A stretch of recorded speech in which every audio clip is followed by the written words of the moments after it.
The chant Globalize the Intifada, one of several chants that are a way of skirting the hate speech laws, but ultimately saying kill all the Jews, is going to be kind of sort of banned in some places in the UK. So the police in London and Manchester announced today that people chanting this in protest will be arrested for this chant.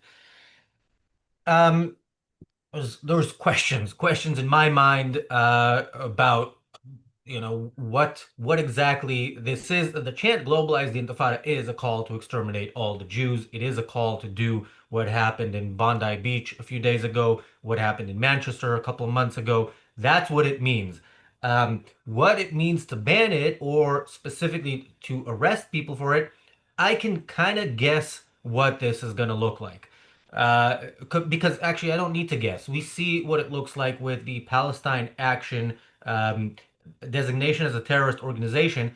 Absolutely correct designation because these people have committed terrorist attacks on UK soil and deserve to be, in prison or worse. But what this meant in practice, because of UK policy across the board, what this means in practice is people go to protest, they hold up a sign saying "I stand with Palestine Action" or something like that. They get arrested. You get these videos of these pro-terrorist people, but often very old people, people in wheelchairs, and getting arrested, and then this is used as more propaganda to support the Palestinian cause of, again, exterminating the Jews. I, um, again, I struggle to decide where exactly I stand on this. What I do see as a positive is some identification or further identification beyond the designation of Palestine Action as a terrorist organization that people sometimes practice what they preach, so we should listen when they preach mass murder and consider them a threat. Um, but yeah, well, we have about 25 minutes to discuss it, so let's start. Welcome to the Daily Objective. I'm Razi Ginsburg. I'm joined by Daniel Kraus. Daniel, your first thought. Are you first? Well, you don't have to answer this, but are you on board with this? Do you think this is a positive thing or a step in the right direction? As with many things, and again, just for clarification, at least my understanding on what this is basically the police is saying, if you chant this at a protest, you might get arrested. Again, it's important to remember that what you're getting arrested for isn't necessarily the phrase itself, or rather, you wouldn't be charged just for this, just for saying it. They are using it as I guess you could say an excuse, although I think valid excuse to basically watch out for more things. So, like we said, the people who after the Palestine Action was proscribed as a terrorist organization, which means if you are involved with them, if you are supporting them, it's a ground for not only arrest but also to charge you with something, basically support of a terrorist organization. So what happened afterwards is people who had placards or have supported Palestine Action got arrested, and many of them were let go because the arrest or sort of the basis for arrest is usually much lower than to actually charge somebody, and the charge wouldn't be simply having the placard. It would be you are involved with the terrorist organization. So that's why I think pretty much everywhere you can try to, especially America that has strong free speech laws, I think you can pretty much chant like support of Hamas. uh, there is a slight chance you might get arrested for it, but again, the arrest would be to find out if you actually have ties to the Hamas itself, ties to the organization itself. Now, let's get to this specific point. I mean, as with everything, it's there's so many things where we wouldn't have this problem if the things were dealt with properly, right? The United Kingdom recognized the Palestinian state. That is disgusting. That should have never happened. And now, sort of to pull back, we're gonna arrest people who have this chant. Maybe I mean, as a tool to sort of like y- again, like the best thing government can do is prevent crime from ever happening rather than dealing with the consequences, right? But in search of preventing crime, it shouldn't trample over civil liberties of people. Now, is this a violation of civil liberty to sort of get arrested for it? I mean, again, I just wish the governments were more consistent when it comes to fighting evil and then not do it through these roundabout weird ways. Like instead of, and same example of America, right? Instead of, going and full support for Israel, overthrowing the Iranian regime, making sure Hamas and Palestinian ideology doesn't survive further. Instead, let's figure out about banning certain organizations or go after Palestinian students, which again in some cases might be proper. Like in this case, it might be proper for police to arrest people who again might have a connection to Hamas, might have a connection to terrorist organizations, might have connection to Palestine Action. But it's sort of dealing with a symptom rather than the fundamental problem. Again, the synagogue attack in the UK, the Bondi Beach attack in Australia didn't happen because we allowed certain people to chant certain things. It happened because the recognition of the Palestinian state, because of how much hatred, unjust hatred, has been going towards the Israeli population. We wouldn't have to deal with either of those if simply the Western nations were consistent on fighting evil and dealing with the Palestinian terrorism and generally the genocidal culture of Palestinians and pro-Palestinians. Yeah, I disagree. I think, it happened, these attacks happened because of all of the above. But the problem here is, yeah, they're banning the chant, globalize the Intifada. They're not really banning the globalizing of the Intifada. Yes, technically, murdering Jews is illegal in this country, and yes, Britain, has many flaws, which we talk about all the time, especially in its approach post October 7th. It is not at Australia's level. Australia is next level. We're gonna talk a bit more about that tomorrow, but we're gonna just looking more and more as the days pass, and sometimes you don't immediately react in a way that if you had time to think about it, that's how you would react. But the politicians in Australia have had days, and it's just getting worse what's coming out of there. But yeah, you know. There is this atmosphere and the government is encouraging that atmosphere. This is a big problem here. The problem essentially is Palestinianism, and Palestinianism is something that the government of this country supports. So they can say, we don't like what happened in Manchester, we're going to try to prevent it, but when it happened in Israel on a much greater scale, we rewarded the people who did it with recognition of a state, which is what they claim they did it for.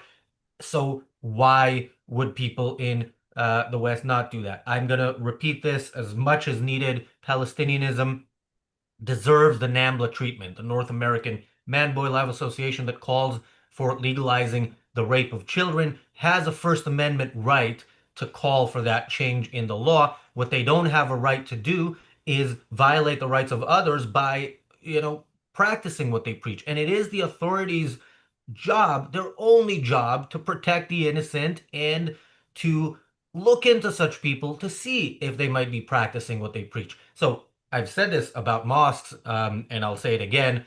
There should be presence of the authorities in every mosque, listening, checking, first of all, what it is they're preaching, and then acting accordingly, and certainly acting accordingly if anything is being planned. But this is not just an Islam problem. This terrorist attack that was thwarted in Los Angeles was some left-wing organization that was not a Muslim organization that just jumped on it and very much was inspired by Palestinianism, by these attacks that when they happen seem to inspire immediate pours of joy around the world and let's say, understanding in the media and among some politicians and half-hearted condemnations. So yeah, every organization that supports the Palestinians, that calls that is supportive of their cause. If you look at what their cause is, and you believe the Palestinians that they mean what they say, and if you look at what they do, you see that they do mean what they say. They do love death more, unfortunately, more than we love life. Otherwise, we'd give them the death that they want and guarantee the life that we want. Um, so yeah, look into every single one of these people, and they can say what they say, but if they do any of what they say, they are a threat. They should be dealt with in whatever way appropriate in their particular case. Thank you, Bonnie, for the super chat. Daniel. Well, first of all, we have Deborah in the chat saying threats, and that is what is calling the death of others, are not protected by the First Amendment. They are. Under Brandenburg Principle, even saying I want Jews to die is protected by the First Amendment. For something to not be protected by the First Amendment, it has to be, I believe, it has to be immediate. It has to produce immediate threat, and the statement itself has to be likely to produce that threat. So it would have to be something specific, like I want the Jews to die, and I'm gonna start with synagogue on the main street tomorrow, something like that.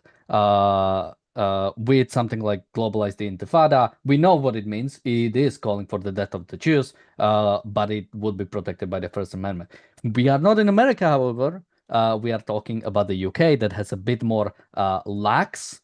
Um, has a bit more lax understanding of free speech, has things people have been prosecuted for inspiring racial hatred. That is a part of, I'm not sure if you would call it like hate speech in the UK, but can be, put under that, which, somebody could try to, take that argument, saying that calling for globalizing the Intifada is inspiring racial hatred, uh, against people, against Jewish people. So that there will be something. And again, sort of, going back to what you said, I think the worst part is again the cultural part of it. The fact that not even necessarily that people are not being prosecuted for doing this, but the fact that this is being accepted, right? We had this protest in the UK for a long time. People calling for what was that specific one? Houthis make us proud, turn another ship around. Again, glorifying violence against British shipping, among others, supporting terrorists, and the fact that there isn't this outrage about this, right? That there isn't this, people calling for, not wanting to see this happening, but that being accepted. So I guess the most disappointing part, as always, is the fact that we are refusing to fight evil, and when we do it in this compromising, in this somewhat like kinda we do it, and so on. Deborah in the chat says again that I'm wrong on this. Give me a specific statement that you think is a threat to violence. Like if you think globalize the Intifada is not protected by the First Amendment, I think you're wrong on this. But again, I'm going by the Brandenburg Principle, which is the basis for, which is considered the sort of the basis for the First Amendment criteria. Well, I mean, to me, again, there are two parts to this. Britain has a free speech problem in that it doesn't have free speech, and you know, government. Define free speech. It kind of has, but it It doesn't kind of really. has until it doesn't, and it has a Palestinian problem. And I'm very broadly going to say this is bad on the former, and somewhat small step in the right direction on the latter, but not the right step in the right direction. A step in the, I don't know where to take this analogy. Generally the right direction, but not making much headway. Yeah, this is it's first of all, it's police deciding that this in some cities, we heard of London and Manchester. I'm still waiting to hear about West Midlands police. I'm gonna take a wild guess and say they're not gonna join in on this. And so, like, are you allowed to say this in some places and then not allowed to say it in other places? And it's confusing, it's problematic, and the problem is, again, the sentiment, the Palestinianism. But that problem is a problem that the government is on board with. And I want to read you a comment from one of the trolls in the chat who says, well, Israel is seen as the bad guy around the world. Israel has not one but two wanted war criminals.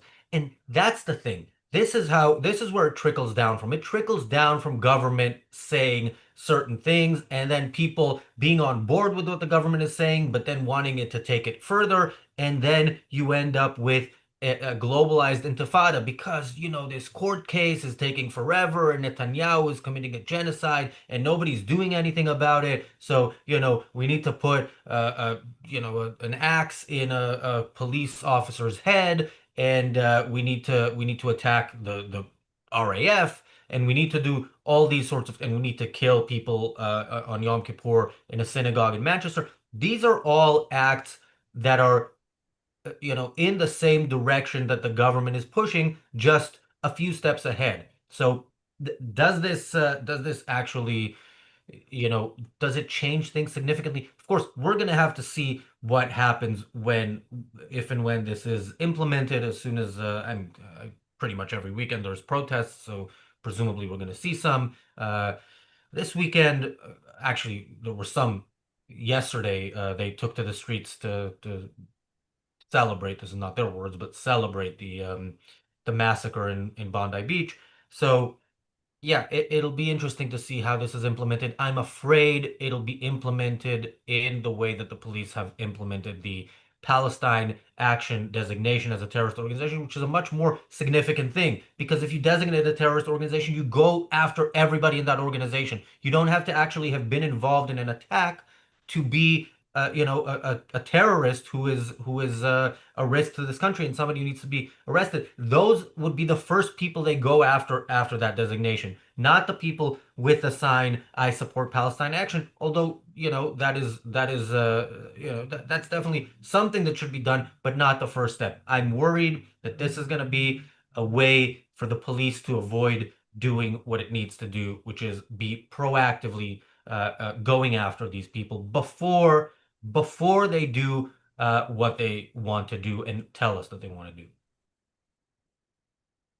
Yeah, so I mean, again, somebody in the chat says how much of Europe has functional free speech, this dysfunctional for sure. And I kind of want to like defend, like, for all the ills of like the Western world, we do have free speech, and we like the things we were allowed to set on like this show itself, the things we are still sort of like able to get away with, I think still shows the powerful nature of most of Western nations, even Just UK. checking if the cops are coming Yeah, at me yeah. to see if to prove you wrong. But yeah. Like even the UK itself, when we talk about sort of the racial hatred, right? Like all the fact that those specific people, even that the prosecution was allowed to go through, is unfortunate. But in all of those cases, the people, or at least my understanding is, in many of those cases, it's the people just took a plea bargain to get out of it, which is unfortunate. I think there needs to be somebody in the UK like taking the sort of racial hatred to the full trial and try to defend it as free speech. Because especially when you compare it to a bunch of Middle Eastern dictatorship, when you compare us to something like Russia, I think we are still doing a great thing. And I think when people say there is, no rights, no free speech in the Western countries, I think you're doing a disservice to Western powers. I think you're doing a disservice to Western culture, and you are basically putting us on equal term in Russia or with any dictatorship. Like at that point, like why even defend West compared to the other nations? So I think we shouldn't run away from understanding that Western nations are still doing a great thing. And now criticizing the West. I think the amount of and again, I think this is more cultural than anything else. It it's important to remember, and Deborah in the chat said further that globalize the Intifada wouldn't be just no district attorney is taking it, which is ridiculous with a person who is in the White House who's going after everybody for everything. I think if there was a case for it, like Trump pushed an envelope on like every single thing you could. So I think the fact that he isn't, I think it absolutely is protected. And if we have James over here, we can talk about it. But the important part is that no legal system can survive, or no governmental system, no state can survive bad culture, right? If you have British population that is eager, or at least is sizable enough to where there are supportive of Palestinian culture. And again, it's important to remember, what does support for Palestinians means. It means wiping out of innocent people. It means wiping out of the state of Israel. It means globalize the Intifada, meaning killing Jews around the world. There is no good part of the Palestinian culture. The culture is corrupt through and through. If they ever get, sort of full governmental status, they'll use it to impose Islam on their own population, try to impose Islam on the other population, enslave their own people, because this is what dictatorship is. It is enslavement of your people. And so there is nothing good about it. So that's why I hate when we get to this like little, if we only have a certain law, if only we can punish certain people, somehow that will save the declining, the decaying culture that we currently have in the West. Okay. PC, thank you for the super chat. PC says, Razi, the BBC, as soon as it was announced Globalizing the Intifada was being banned, sprung into action to explain the first one was very peaceful. Your thoughts on that? You mean first for what, the chant, or I mean, so I haven't seen what the BBC has said. Look, this is going to be my point to the pro-Israel people or the not fully anti-Israel people. And there was a comment here that I also wanted to bring up in this context. Somebody says, "Don't you guys think this will only amplify the slogan, as an action like this may be seen as targeting your average citizen who wants to stand up for what he thinks is right?" So. May be seen as is not really a thing. Maybe presented as by people like the BBC, who are kind of the middlemen between, let's go kill all the Jews, and a kind of a civilized way, civilized packaging of the savagery of let's go kill all the Jews. That is how, as far as I can tell, the BBC and the Sky News and certainly Channel 4 see themselves. And so this is for people who are trying to find a middle ground. I want to say, people who are like, yeah, you know, October 7th was terrible. Maybe Israel is doing too much, and it's sad to see people in Gaza. Uh, you are a part of the problem. If you are trying to find a middle ground, nobody on the kill all the Jews side is unclear where they stand. Where do you stand if there is a middle ground between you and them that you can meet them at? So yeah, the first thing we need to do is call these people out on the evil they are on a moral basis, and then demand the correct type of action of our governments. But again, the correct type of action is, first of all, don't recognize a Palestinian state. Second of all, criticize Israel's policies in Gaza, such as feeding the terrorists, giving them fuel, sending Israel's own soldiers to die to protect Palestinians, rather than doing what was done in Dresden and in Hamburg and in Berlin and in Hiroshima and Nagasaki, and saying, you started this war. We're not going to just prevent you temporarily from having the military capabilities of doing this again. We are going to destroy everything about you and your culture and your society that made you think this is a good idea in the first place. And if you really do love death more than we love life, or love death more than more than the idea of any type of life, and you can have, you get it, you will get it, because you started this war, to kill others, and that is not something we're going to allow. So yeah, I think it's a long journey. It's a long journey to get to the right place, and I don't know if this is more of a a step towards the negative or the positive. But I do know that yeah, we need to call the government out on how it itself is helping create the cultural atmosphere that will actually globalize the Intifada, whether people are allowed to call it that or not. Yeah, yeah, specifically about the Intifada thing. Again, sort of the issue isn't like even like trying to talk about that it's a peaceful statement. It isn't. But even if it isn't, it doesn't necessarily. I mean, we've talked about it doesn't necessarily mean grounds for sort of, although might mean the grounds for arrest, but probably not enough grounds for charge. Just earlier, I just have to comment on one more. Deborah said, aren't more people in the jail in the Britain for speech than in Russia?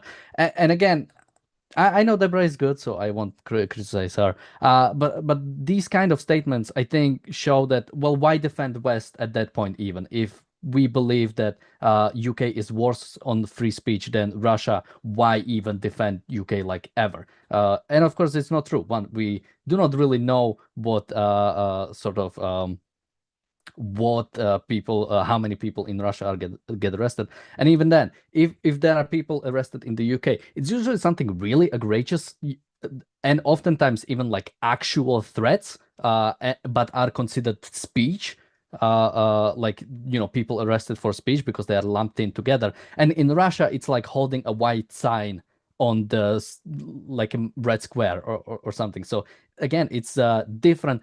And even then, maybe less people are in Russian prisons because they are on Ukrainian front. So again, like, yeah, it's important to criticize the Western governments for what they're doing, but never like try to like the difference between UK and Russia is so far that those should never be clumped together. Uh, and again, I think those two things go together, right? The fact that we recognize or that we even consider Russia on equal terms as the UK. We consider Palestine, the so-called Palestine, on the equal terms as Israel, is that kind of moral relativism that basically says, well, might as well recognize the Palestinian state. It's the same as Israel, right? No, it's not. It's so qualitatively different. It's so uh, like you cannot even compare these two. Like they should never be in the same sentence together unless it's, Israel finally occupied the so-called Palestine. So again, we need to like the reason why we are defending West is because of the values they hold, is because of the relative freedom we still have, not because, we just managed to be born here. Thank you, PC, for another super chat. PC says, Razi, the BBC said the first Intifada was peaceful. I mean, that is fucking infuriating so much that, I'll have to look at it, and we have the shows for the next few days scheduled, but wow. I mean, the first Intifada was not as successful as the second Intifada, and there are reasons, and we are about to run out of time, but I will explain it briefly. Yeah, the first Intifada was mostly throwing rocks. You can kill somebody when you throw a rock at them. Not as easily as you can if you have a bomb strapped to your body and you stand next to them and then blow yourself up. But that was the next step. Remember, the first Intifada was attempt to kill Jews with the best, to the best of the Palestinians' ability, and so was the second one.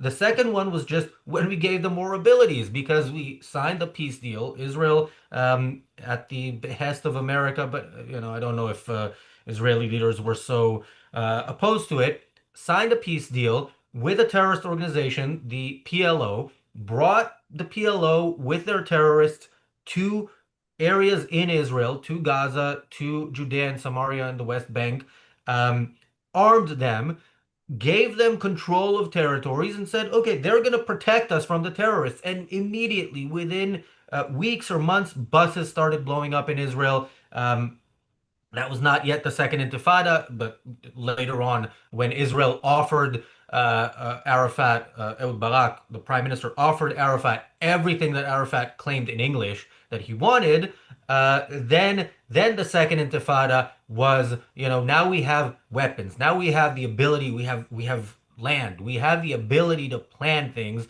without the IDF, being around and checking what we're doing. And then there was a point where it was pretty much daily suicide bombings in buses and cafes, wherever they could kill Jews, they would kill Jews. So the first one was not peaceful. It was just not as successful as the mass murder in the second one. Thank you, Daniel, for the super chat. Daniel says, when will there be a story about the Palestinian John Lennon writing, "Give the Intifada a chance"? I'm afraid, I don't follow Palestinian music as closely as I'm sure I should, but we will at the very It's least Google blowing it. the recent charts. What? It's blowing the recent charts. Wait, is this the UK Christmas song that's trying to get number one on the Christmas charts in the Uh, UK?